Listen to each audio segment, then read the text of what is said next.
Salam sejahtera Malaysia. Berita terkini tentang Najib Razak sebagai ahli Parlimen Pekan. Persoalan demi persoalan yang sekarang ini bertanya, seluruh Malaysia ingin tahu, adakah Najib Razak masih lagi ahli Parlimen Pekan yang sah, atau adakah Parlimen Pekan sekarang ini tiada wakilnya lagi?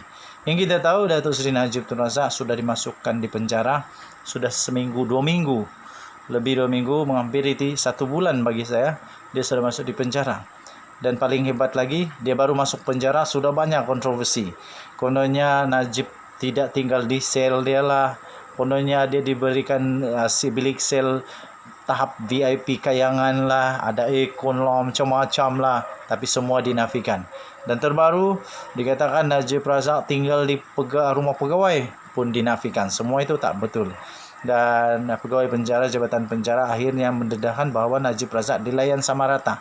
Makanan orang penjara, mandi air orang penjara dan sebagainya. Cuma dia ada beberapa, disahkanlah dia ada beberapa kelebihan, iaitu dia di ward pula, dia di tempat yang keselamatan dia boleh terjamin lah. Okey, so apa cerita tentang ahli kelayakan ahli parlimen untuk Najib Razak? Najib kekal ahli parlimen hingga proses pengampunan dan semakan kehakiman selesai. Wow, ini adalah berita yang pasti gembira untuk Osman Mansur lah, siapa-siapa lah. Yang di-Pertua Dewan Negara, yang di-Pertua Dewan Rakyat, Tan Sri Azhar Azizan Harun telah menerima dokumen tambahan berkaitan kedudukan Datuk Seri Najib Razak yang kekal sebagai ahli Parlimen Pekan buat masa ini. Beliau berkata dokumen tambahan itu antara lain surat daripada Tuan Syafiq & Co yang bertarikh 7 September tahun 2022 mengenai permohonan semakan jenayah atau review menurut Kaedah 137 Kaedah Mahkamah Persekutuan 1995 kepada Mahkamah Persekutuan.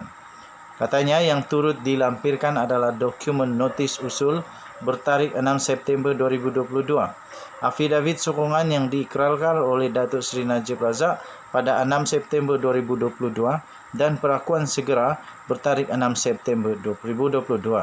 Salinan surat iringan Tuan Syafiq & Co bertarikh 6 September 2022 menunjukkan pengakuan pihak Mahkamah Persekutuan menerima pemfailan permohonan semakan jenayah terbabit pada 6 September 2022 katanya dalam kenyataan pada hari ini.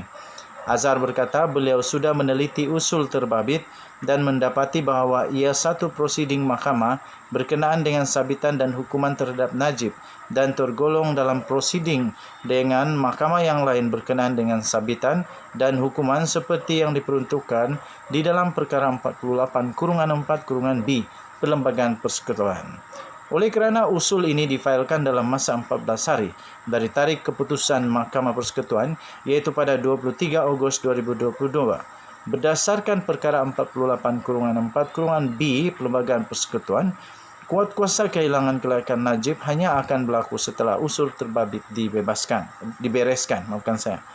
Mengambil kira permohonan pengampunan yang sudah dibuat sebelum ini dan juga usul terbabit di atas difailkan, maka status Najib sebagai ahli Parlimen Pekan pada masa ini tidak berubah dan akan hanya dimuktamadkan selepas kedua-dua permohonan pengampunan dan usul terbabit dibereskan, katanya. Dalam kenyataan pada Isnin lalu, Azhar memaklumkan status Najib sebagai ahli Parlimen kekal buat masa ini. Beliau berkata, ia berikutan Najib yang sedang menjalani penjara selama 12 tahun sudah memfailkan petisyen pengampunan pada Jumaat yang lalu. Pada 23 Ogos lalu, Mahkamah Persekutuan telah mengekalkan sabitan dan hukuman 12 tahun penjara dan denda 210 juta ringgit yang dikenakan ke atas Najib yang didapati bersalah menyeleweng dana 42 juta milik SRC International. Perkara 48/1/I Perlembagaan Persekutuan memperuntukkan seseorang individu hilang kelayakan sebagai ahli parlimen jika disabit kesalahan dan dihukuman penjara lebih setahun atau denda tidak kurang RM2,000 serta dia tidak mendapat pengampunan bebas. Namun perkara 48/4/C pula memperuntukkan jika petisyen pengampunan difailkan ahli parlimen berkenaan dalam tempoh 14 hari dari tarikh rayuan diputuskan, kehilangan kelayakan ahli parlimen itu hanya akan berkuat kuasa sebaik sejak petisyen pengampunan dibereskan. Dan tadi Suara Rakyat bergema di channel ini, kita jumpa lagi. Bye-bye. Salam sejahtera Malaysia. Berita terkini tentang Najib Razak sebagai ahli parlimen pekan. Persoalan demi persoalan yang sekarang ini bertanya, seluruh Malaysia ingin tahu, adakah Najib Razak masih lagi ahli parlimen pekan yang sah, atau adakah parlimen pekan sekarang ini tiada wakilnya lagi? Yang kita tahu, Datuk Seri Najib Tun Razak sudah dimasukkan di penjara sudah seminggu, 2 minggu, lebih 2 minggu, menghampiri 1 bulan bagi saya, dia sudah masuk di penjara. Dan paling hebat lagi, dia baru masuk penjara sudah banyak kontroversi. Kononnya Najib tidak tinggal di sel dia lah, kononnya dia diberikan si bilik sel tahap VIP kayangan lah, ada aircon lah, macam-macam lah, tapi semua dinafikan. Dan terbaru dikatakan Najib Razak tinggal di rumah pegawai pun dinafikan. Semua itu tak betul. Dan pegawai penjara, jabatan penjara akhirnya mendedahkan bahawa Najib Razak dilayan sama rata. Makanan orang penjara, mandi air orang penjara dan sebagainya. Cuma dia ada beberapa, disahkanlah dia ada beberapa kelebihan, yaitu dia di ward pula, dia di tempat yang keselamatan dia boleh terjamin lah. Okey, so apa cerita tentang kelayakan ahli parlimen untuk Najib Razak? Najib kekal ahli parlimen hingga proses pengampunan dan semakan kehakiman selesai. Wow, ini adalah berita yang pasti gembira untuk Rosmah Mansur lah, siapa-siapa lah. Yang di-Pertua Dewan Negara, yang di-Pertua Dewan Rakyat, Tan Sri Azhar Azizan Harun telah menerima dokumen tambahan berkaitan kedudukan Datuk Seri Najib Razak yang kekal sebagai ahli parlimen pekan buat masa ini. Beliau berkata dokumen tambahan itu antara lain surat daripada Tuan Shafie & Co yang bertarikh 7 September tahun 2022 mengenai permohonan semakan jenayah atau review menurut Kaedah 137 Kaedah Mahkamah Persekutuan 1995 kepada Mahkamah Persekutuan. Katanya yang turut dilampirkan adalah dokumen notis usul bertarikh 6 September 2022. Afidavit sokongan yang diikrarkan oleh Datuk Seri Najib Razak pada 6 September 2022 dan perakuan segera bertarikh 6 September 2022. Salinan surat iringan Tuan Shafie & Co bertarikh 6 September 2022 menunjukkan pengakuan pihak Mahkamah Persekutuan menerima pemfailan permohonan semakan jenayah terbabit pada 6 September 2022 katanya dalam kenyataan pada hari ini.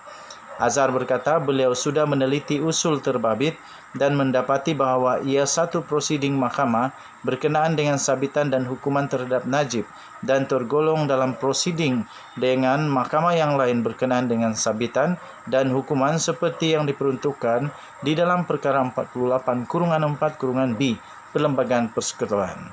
Oleh kerana usul ini difailkan dalam masa 14 hari dari tarikh keputusan Mahkamah Persekutuan, iaitu pada 23 Ogos 2022, berdasarkan perkara 48/4/B Perlembagaan Persekutuan, kuat kuasa kehilangan kelayakan Najib hanya akan berlaku setelah usul terbabit dibereskan. Mengambil kira permohonan pengampunan yang sudah dibuat sebelum ini dan juga usul terbabit di atas difailkan, maka status Najib sebagai ahli parlimen pekan pada masa ini tidak berubah dan akan hanya dimuktamadkan selepas kedua-dua permohonan pengampunan dan usul terbabit dibereskan, katanya. Dalam kenyataan pada Isnin lalu, Azhar memaklumkan status Najib sebagai ahli parlimen kekal buat masa ini. Beliau berkata, ia berikutan Najib yang sedang menjalani penjara selama 12 tahun sudah memfailkan petisyen pengampunan pada Jumaat yang lalu. Pada 23 Ogos lalu, Mahkamah Persekutuan telah mengekalkan sabitan dan hukuman 12 tahun penjara dan denda 210 juta ringgit yang dikenakan ke atas Najib yang didapati bersalah menyeleweng dana 42 juta milik SRC International. Perkara 48-1-I Pelembagaan Persekutuan memperuntukkan seseorang individu hilang kelayakan sebagai ahli parlimen jika disabit kesalahan dan dihukuman penjara lebih setahun atau denda tidak kurang RM2.000 serta dia tidak mendapat pengampunan bebas. Namun, perkara 48-4-C pula memperuntukkan jika petisyen pengampunan difailkan ahli parlimen berkenaan dalam tempoh 14 hari dari tarikh rayuan diputuskan. Kehilangan kelayakan ahli parlimen tuanya akan berkuat kuasa sebaik sejak petisyen pengampunan dibereskan. Dan tadi Suara Rakyat bergema di channel ini, kita jumpa lagi. Bye-bye.